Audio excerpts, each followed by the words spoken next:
Oti malmadu ko atumaune kabode ada. Kabode ada. Ona kala wa. Kabode ada.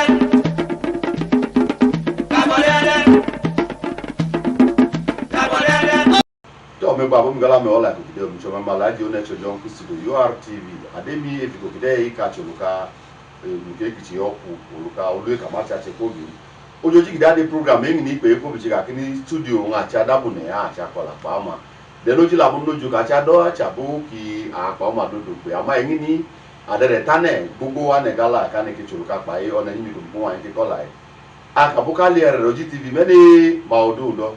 abuka acha ka ike dodun yin takuma ike mu abuka acha gbodun menu ki ene ma ka ide kuwe ko mejo gba na ebi suspense na kulo tubo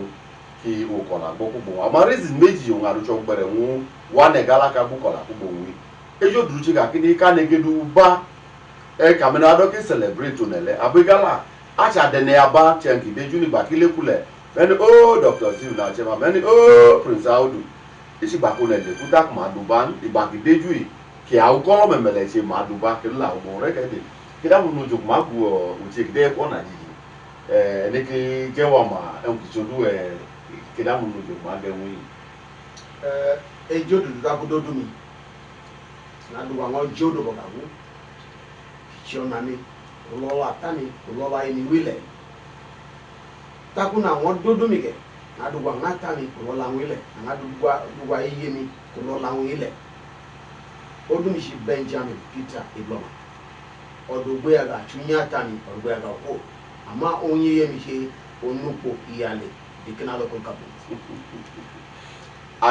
ka me ai ka kiri be odu gbo be ka ke he ene ma ka dojile be chukola un be chagbo Benjamin Peter Ibloma to radio Kogi abuka me si egbo me gbegbo ka ki idomo ya kola imdigala ki je oro igala ki ma si but so and imdigala umaka mboke boy onugbogbo na nde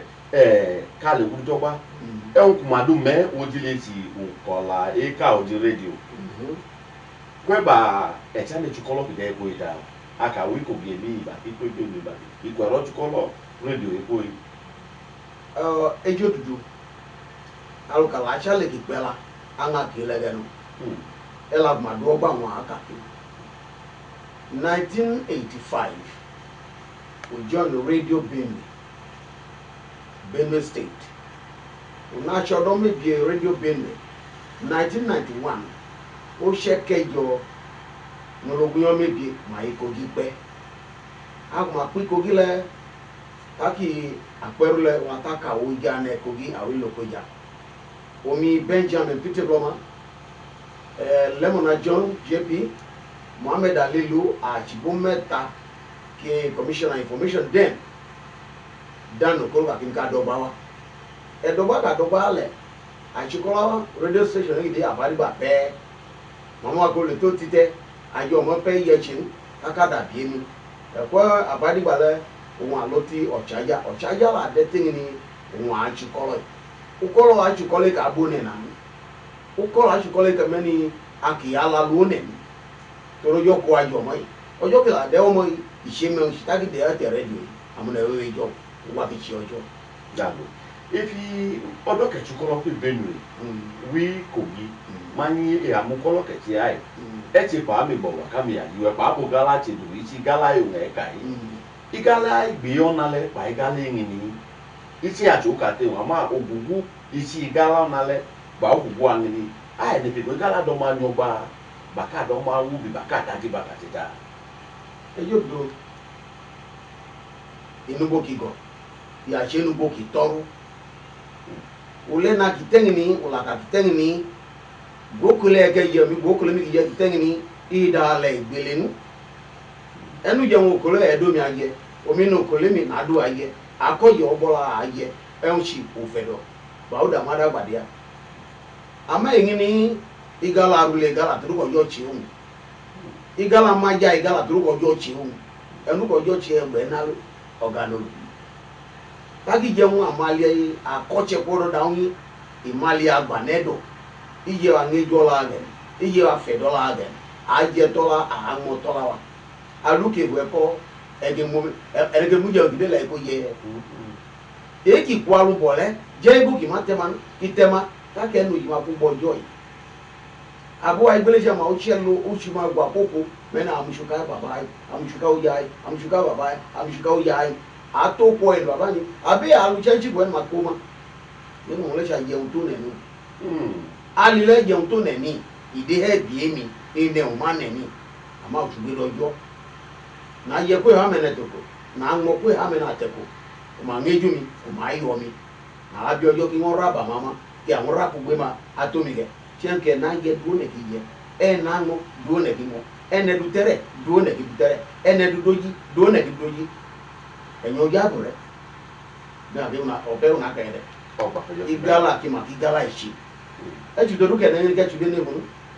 ene ma na ni ne ke na onali ije na me ka ru poliko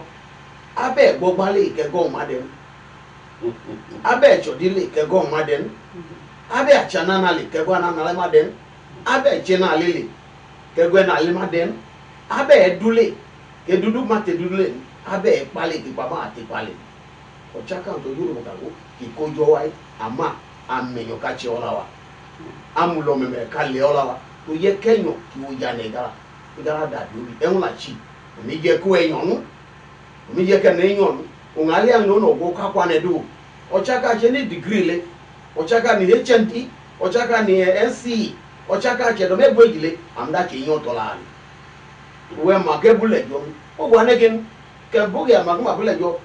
woru ma bikin ile ta ke wa nyo yi ta ka na yi ta ka nu yo ama e o pa gba da de npe yi ojo ki o mu se wa ojo ki la de mo du ka me gara jo ola wa ko na ko ba subede ole se no go mi eno ga ipo pass bi ti kodo de no shi gbogbo e pa bu gala e bu seje e bolaka e gbegbe du ke ni ki ka li gala gbogbo wa e ki alu la ne gala de ke mama de isi ki gala ma cha chin amo mai gala ni ma cha de chi amata ma cha mi cha len olorun cha ma gbadu eyo ma kekele choga nu gbodu won ni amo eyo ma kekele alola asaka che gbodu fi eyo ma kekele ni sanan ya ni moto anahe igala ineke do onya te du igala ko bi igala pe gala ma ye mo ajo igala kwa na igala mo igala ma ye uji murata amali ma aboguju agbele ma chi ni ka ma gbadu wa cha de je ni ewi ma ka budana na kai am ti be oji uda ibe ogure ja kini o ma ta ni lan ya tele kini moto o ma ta ni lan ya tele kini popo o ma ta ni lan ya tele kukunyu lele o ma ta ni lan ya tele ki palo moto da bupo o ma ta ni lan igbele ki no lele igbele ki feri tule ohun ya tele ki du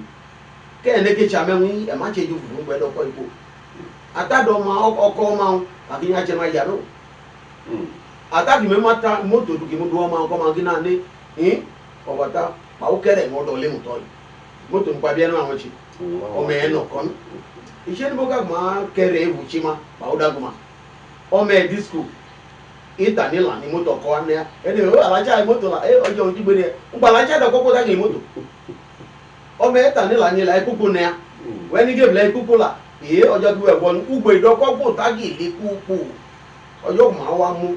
ojo ma to le pa we ni abele ke la wa la ko ma cho la ko me no ide bo ma cho fi won ojo do himu therefore akagwa we ke chata mu lere o me we ke chi mu lere o me wonu o ke jo mo kuro bia o chi e ki chefe ki le ki gbe yali ka bo community ki gbe yali ka munu ku ke ne ma gbe yali che ma ho du e gbo he den we pa bie ma no give lecture na gele jumi lecture lo lale ka ke free the mother en ka je mu iyan tan enmi wiwi enme yo enwe enwon oba te edu ebie oba te edu orele ogofo je do ki amu e ka ne wo ye ogun dem ma le ko la ku churu ba ma ta pa mi amoto bokolo bia amoto begbele e ki jama ta ko jorobo ki jami ya ko jorobo le ale beunle ka ne wa kini ke nyowa omune na aka hai moto ya kini e bogi jo na nu e da te de ego ye de ne ki to ba e bu ma na nu e la ye nya ma nu e ra lu ma ta ke li afi enyo ki aju pe ma enyo ma chi ma ko jorobo yo yi we are more to you bien ko pe yuru school kachi pe yuru kolo kachi e do mo le e bigen e won o me de ojo duki wa o me de ojo duki wa o wa jeun oro ni achi ni ayin ki adu palu ai o do boga bu wa do lai to wa ba yi adu akojo ki ni alu jane gala to we chigala me chigala we chenyo me chenyo ama akojo kujo ibe ki bo ayo Ola mi boka taka awodi o tikala. okay Igala ti si kojo bodi mamo isi. yeah Oja ne ati enyo, iti ati enyo. Ali ati ale omemele. Ama ofeje kedu ola ijabe ne nka bo ati. Ichujeju abile wa ba ki APC ba ki PDP ba. Ichujeju abile wa kanu. Oluge wa pa abo ijabe wa igbagbele chawa ojo di state yin owo. Ta ki pe ho wa yi. To ini ali ki bo wa ati kuna ti de ke dibe o ma ki echa eju e pa ma cha ola ikodo. Ojo le lu popo yi. Ene duki wa aje ki yo. Audulia iyo. Ebrulia iyo. Wadalia iyo. Ene ya duki lia awada lo aigunyi, awa kotakada nyi. Iyo nuka du alugunya mbo e o ti be ke ne ke duwa. Ka beta ma dalu pe mo le wa bie, iti bodo data no. Awa ene ya duwa cha je ki yo. Ojo gbe yo do e. O we ye ye boka na ni jejuka ma te ne gunyolo. O ma ka bo ti do. O ka ne ke ba bole. Aka gojo gbe yo men. Onye mete na egwulo ya. Memo yiko amodali me. Memo yiko Alex me. Memo yiko Gabriel Aduku me. Memo yiko Hassan na pe me. Amonu ahamele rugbo ma me. Ona kana ebe gbero mi lala ka ida tojo bi. E ndu ke cha ne gala ngini. Oyu yeju abile o. Oye ndu me se won lopo enwon ogu. We na modal lechu na nemi egwaro le. Amodali Senator Dr. Modali, Chief Senator Dr. Modali, Cheneka, Ibabo Magwani Gedo Yanegala. Cheneka, Ibo Magwani Najera, Cheneka, Ibo Magwani Kogi, Mayewa Kani Kogini, Alekago Mari. Abacheku Ladingai, Enache Koas, Elchenaki Koi, in government is excellence like Adosa Bello, or my Acharoni. Yewa Chenone Omo. Ogun ade ti peti e ka de una bi ojo ka de una bi abiga ja kini ubodu kene ede je kene iche nyomanyo na ala mi chie ni nyomanyo nu ala mi chie ni o ka be na lo adugo ma le bi ene o ma won wala ele duro le bi a je ke mu aki we yu a je ke mu aki re yu Prince Abakara no yon Ibro yon Wadanyon Alex yon Obanayon Adugo yon Amodali yon ena nyo ike Wakaro mane tare me mamdana mane tare mamdana ria unyibu keko mchane gala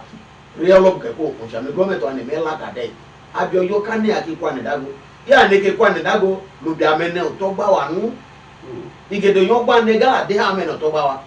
igedo yo gba ne gala de abo amaje bola manoko kitegidi yeje ujalubo mama akodo ngba na loke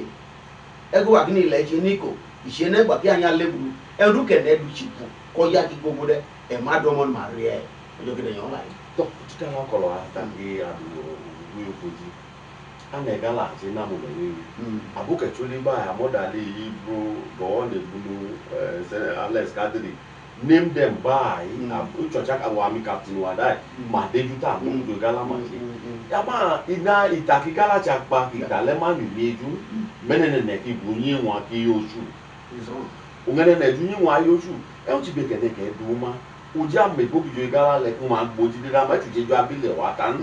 ma gboji dida ma ojujeju igala beni eyin ni igala choma yiku anatan anachadu olede domon amonuju eku na moju do amonuju eku te anen ani governor ma ujeju meni awa igala kalele ata wechi sande wechi doctor wechi engineer ma hola ma do ajeju ane igala aba ale kanegala anyo o ti be gene ke duma kuma mo la ojeju abele wa ko ja neta kuma ko la igala ta ejo dudu ogwa na adu amene to ba achaka e chukolo gọọmenti etane e shishoja etane e shi navy etane e shi air force ajogwe wa etane e shi police etane e shi civilian etane e nyunyu koda kubi etane ogwa kichi mechaka da bi kwa ne galang ni de wo boku chole la li cheni boku e mo ye ko ke dunga li abula cheni gede kwa ne gede bi mo ba o ya ne gala cholo ka pa ma wa ijabe kunyo kwa kimero ya ne ti o ya ne mo ise o chalo ka po la ri ono amene to ba ma che no ne pe ki ajo ya ne akinyo ba amen ki awo me re ni agbe ka le no no ba ne gala abuja ma chi meeting oyin gala ka gbe ma won ma se je da ni da ba lo ile elu yin mama eji mama adeji o me de jeje kete moto ije nku e palinyin e wunye re ke mani security no e de ji je ke wunyi ke ni security abe je ta we pa ma yo ma wa ji oyi e ko ida ka gbe nya na yo ko meji ku me lu la lo ile ala joro ku bola ni o je yo ga jo ya ne gala kinyo me wunyi ku mechi umuda ka abu aru ma chi meeting melie yi meeting telephone kana ko yole ma o palo amen of ya record da amen of ibo abo ka film me ma da yin na bom ne e unchi to ai gala nu jeju na ba jo ye ne wa ke unki aka jeju gala achi jeju gala achi ene wa ke unki aka adi bitomo o yo la ja kini o ba kitu ba ma gala chaka abodu kidunga no jo kichene de ma mo ataku poji na te ne mugba dun ko meje be keta be kele o de o ka be keke yi ko mi pa ma de ka ki gala pa ma de dabi àwọn ago jambu ka mo ma wa do ja ne igala yin ni senator Dr. Alex Kadri o chere o taka àwọn ago jambu do ja ne igala Federal Government College Wolawo Federal Polytechnic da o follow one more than leader in a region okay and then ikogi chief Senator Nicholas Abanedi lobby bank on jele she come mangala ni ko bank ekute ichichi won mo ikoka ta onu go ata ido ko dukolo jele ge the senator le ise come ma mo ne three police navy air force enwe chile civil defense Chief Senator Nicholas Abana mo ka elege solar energy light ikwa ingo cheku ma chu na ba di bataki ke ma je ma pomo mama che be ngoyo ba ne ba ke na region to Prince Abakara ro ma cheku kan Kogi State University ni Kogi Poly ni ukolo wo de ile a tu be lojo ebo yi egbe ko na ka de bo na bo de ibro para la pa yin ba gbogbo atabili ko ife iuche Kogi du no jele akwe mi te yulo luwe ngochige chikolo enwe shein welunga cheunka madongo jomnewe elunga cheunka madongo comme le gouvernement nous mané pour parlement publication abuja kalaba uja no biku igo ka ipara akoyo luti ajaka ati ogola o se pade lege bi bala 2014 la kodolala ba jaka 2014 2015 ini contract don okumunu edine mo na le grade ba da be fe o me gwelu ke gwela ma grade on achaka ikole wa da do jo fe ame nwu ke ne ne chi lali lali jo ekute chi abade 2020 there go on group parliament le in order the momo na le du pige bije la kodolala atugola o de àwọn buche apart from ile ge same go on the group kan kai àwọn mai ko bi ma university da o na megweta amam da cha je kuma kan o ye kuma kan ye ni makika do but madam na megweta to do ko no ma ye mi actually pa ni iti be ma degree no abeg ma ti masters for come at kuna ko le o na megweta ma iro me mathematics Chief Edward David Onoya jeni boki ki kuku tumele ni boki kunyuma ni boki kama ngolo jojo uche kama ale mo magogo don to meni ida murtala Yakub muri Yakub street light ko yida kute mo ko yi ko bi state university ko yi ko bi state university bada o pe wi aje tu nya na igala yi o se ko yo po mi ku ye igala mo chu ka radio maka ama ibiemi ila kumen edeju ni edile ni na agwojo shamashara na agwa bo kan eju mi ku malayo mi ma se ku jo lobi abibon o lobi olokun ku na labibon isugbe lojo dai ene du ki ngeju a ojo ki ngeju ene du ki fedo ojo ki fedo ene du ki che ojo ki cheun ya ki adu ojo to le kale ai nago abo agere ki kodo malu le mi ale ka doji program yi ko bide indene ndeko joda ko e le kene ka wa haile ene gba ni pite blow ma ti aji se o na mi aji ba o ka ku me awa dede gbigba kele ku me na ya pite blow ma gba deju i o ko la ka ale ka do mo a ki deju yi o kolo ki ti wi gala ali gala pa o ko la gale ka iti wa we jo akini adugbo buyo kedula akini ka yi ko ni ka de ke ru ke gide ti amukola ge akai ukola ibe ndo ukola ukoche ya de ukola kuna dumola ya de wu ni ale ka de